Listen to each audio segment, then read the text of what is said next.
This topic is amputation of a lower extremity. Amputation means removal of a limb or partial removal of a limb, surgically or due to trauma. There's a couple reasons why we surgically remove a limb or part of a limb. We remove a limb or part of a limb due to ischemia, necrosis, or gangrene. These are all normally caused by lack of perfusion to that extremity. No perfusion, no blood, no oxygen causes ischemia and necrosis. This ischemia and necrosis can be caused by a couple different things. Peripheral artery disease. You can see in this image exactly what happens when peripheral artery disease occurs. The plaque in the artery causes lack of perfusion to the lower extremity. That lack of perfusion will cause intermittent claudication, pain because there's no oxygen going to that area. Then you might see no hair in that area, and the skin may be cool and clammy, decreased peripheral pulses, and then you might see those areas of ulceration that turn into necrosis or gangrene. Another surgical indication could be thromboembolism. Again, something blocking that blood going to the extremity. Or frostbite-related gangrene. Again, that oxygen, that blood is not able to get to the end of the extremity. Another indication could be complications of diabetes mellitus. Some of those clients have neuropathies, so they could bump into something, get a wound on their leg, and we know those clients have difficulty with wound healing. Then, if their blood sugars are not within normal levels, they also are susceptible to infection. And once that infection starts, it's difficult to contain. Osteomyelitis, infection of a bone, cancers of the bone, osteosarcomas, and then traumas. It could be a trauma from a car accident or a lawnmower accident or injuries of war. Types of lower extremity amputation.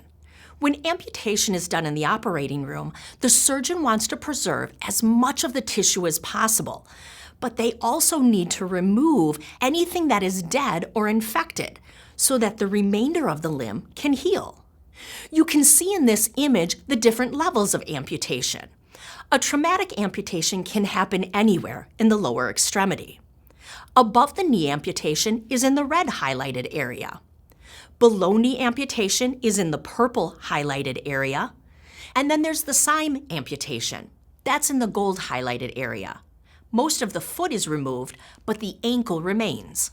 Midfoot amputation or transmetatarsal, that's in that light blue, and then toe amputations in the green highlighted area. If you come upon a traumatic amputation, you of course want to first contact emergency personnel, and then you want to stop the bleeding. Sometimes you can get a tourniquet of some sort, a belt or a shirt wrapped around that extremity and pulled tight to decrease the bleeding in that limb. You'll want to apply direct pressure to that bleeding. Now, I know you want to peek to see if it's working, but don't do that. Once you are applying pressure, keep that pressure steady. Any movement of that pressure could re-cause the bleeding, or it could even tear the arteries and veins more. You'll want to make sure that the extremity is elevated above the level of the heart to allow gravity to help you to bring that blood back to the core. If an amputation occurs in the fingers, you'll want to take that finger that was amputated, put it in a watertight bag, and then place it in ice water. You don't want to place it directly in ice because that could cause damage and make the finger unable to be reattached. Complications of any amputation. The client may be preparing for a prosthetic, so any complication could cause a delay to this. Infection of the wound or the bone. Hemorrhage, which could lead to hypovolemic shock. This can happen during a traumatic amputation, in surgery during an amputation, or even during recovery. Contractures. We'll talk a little bit more about that later. And then post-amputation pain. The client can experience different types of pain. Acute stump pain or residual limb pain, The client just had surgery. We expect them to have some pain. Ischemic pain, due to lack of oxygen perfusing and circulating because of peripheral artery disease. And then phantom limb pain. Let's talk a little bit about that right now. Phantom limb pain is normally seen in clients who have chronic pain prior to the amputation. The client will feel real pain or tingling in the part of the limb that was amputated. It is believed that this is due to confusion with the spinal cord and brain and the nerve endings of the limb that was removed, at the area of the nerve that was cut and then the nerve that remains. This normally starts within 1 week of the amputation, and clients will feel crushing or shooting or tingling or sharp or burning pain. They may even feel heaviness or coldness in that area that has been removed. For these clients, sometimes that phantom limb pain will eventually subside, but for other clients, it becomes chronic.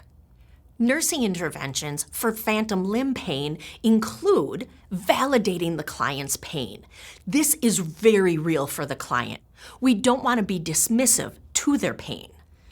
We can administer prescribed analgesics, and then we can encourage them to do mirror therapy. For some clients, mirror therapy will decrease that phantom limb pain.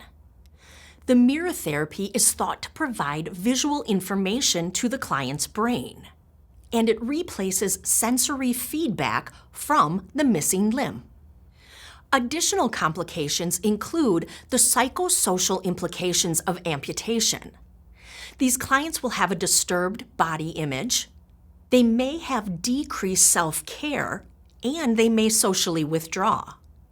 We want to help these clients with coping mechanisms.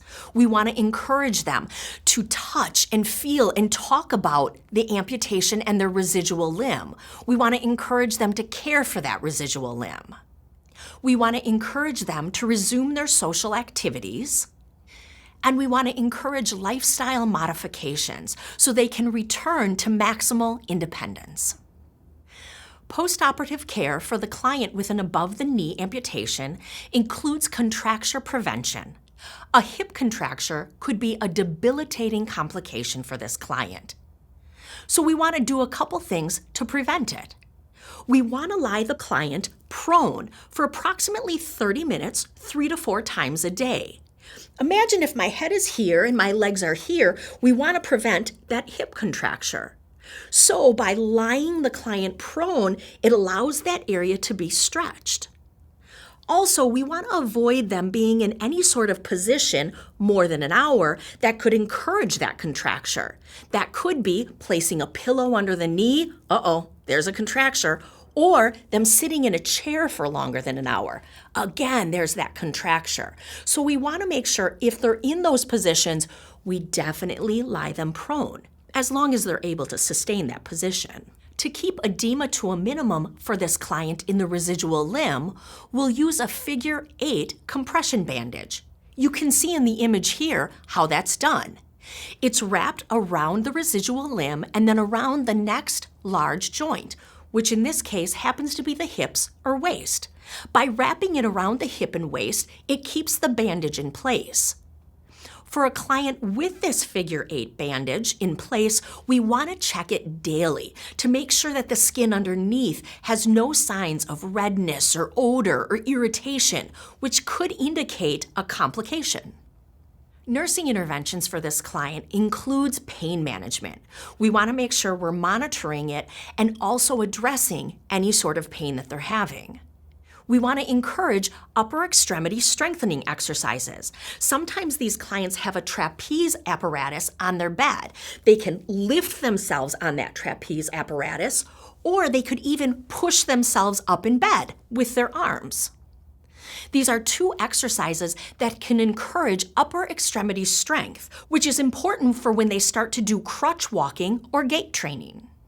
Whenever we do any sort of dressing change on the residual limb, we want to make sure we use sterile technique. Again, remember, we might have removed this extremity due to infection. We don't want to reintroduce any sort of infection into the residual limb. In the recovery phase for this client, we're going to want to make sure we have a surgical tourniquet available to us. If the client starts to bleed, we can place that tourniquet on the residual limb, inflate it, and then immediately notify the surgeon. We want to teach the client how to care for the residual limb. This is an important step of their rehabilitation. The client will want to wash the limb daily with mild soap and warm water, and then thoroughly dry it to prevent skin breakdown. While washing the residual limb daily, they can also inspect it daily. You want them to look for any areas of skin breakdown or irritation or any signs of infection. If they note any of those signs, we want to encourage them to notify their physician. We also want to encourage them to lie prone at home several times a day. Again, remember to prevent that hip contracture. Have them lie prone to stretch that area out. Then perform those range of motion exercises, not only in their legs, but also in their upper extremities to strengthen both areas. We want to teach them to avoid applying any irritant on that residual limb, like rubbing alcohol or lotions or powders. A general rule to follow is if the surgeon didn't give it to you or if it wasn't provided by the hospital, don't put it on there, because we don't want any sort of skin breakdown to happen. We will also teach them how to care for limb socks or wraps or any prosthetics they're given in the hospital. For the limb socks, we want them to wash it with a mild soap, thoroughly rinse it out, wring out any sort of extra dampness, and then let it lie flat to dry. And don't use it again until it's completely dry. Because again, if it's moist or damp and is put on that residual limb, it could cause skin breakdown. We also want to provide the client any sort of amputation resources or support groups that could be of help to them. Keep up the good work. You got this.